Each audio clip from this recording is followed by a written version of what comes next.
everybody, David Alter here for Rink-Wide Toronto, presented by Bodog, Canada's home for casino games and sports odds, where everyone goes to play. And I am here in Vancouver at the Go-Goat Sports studio, getting you teed up for the Canucks taking on the Toronto Maple Leafs in the fourth game of a 5-game road trip.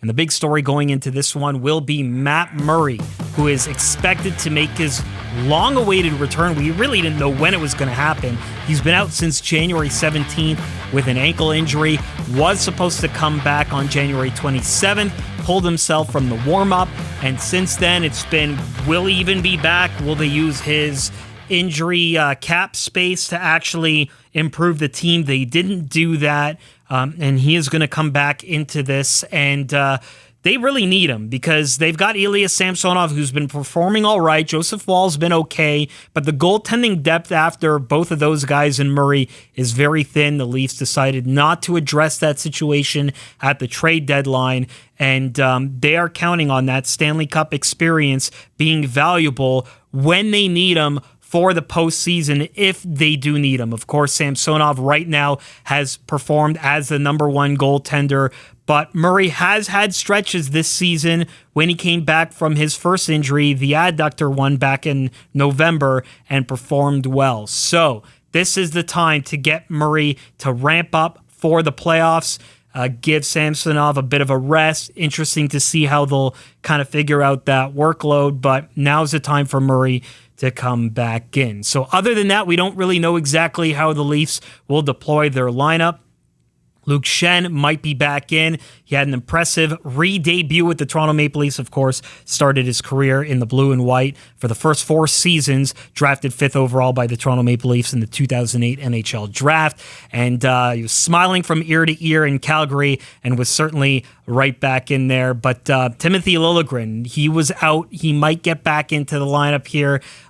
They said it wasn't injury related, but the fact that he was shaken up did force Sheldon Keefe's hand in terms of making a decision there. So that's what they elected to do from that standpoint. But other than that, Ryan O'Reilly is expected to be back at the third-line center position. They might make some tweaks, but because it was an optional and not everybody out on the ice for the Friday session, there's going to be a lot of decisions that will be left up to just a few hours before game time. That's a look at everything with the Toronto Maple Leafs, and for a look at all things Vancouver Canucks, let's send it over to Rink-Wide Vancouver's Jeff Paterson. Jeff? Well, really nothing to see here, David, and there hasn't been all season long. It's been a forgettable year on the West Coast, one that cost Bruce Boudreau his job in late January, replaced by Rick Tocchet. Tocchet's been behind the bench for 15 games. The Canucks are 6-7-2 in that time.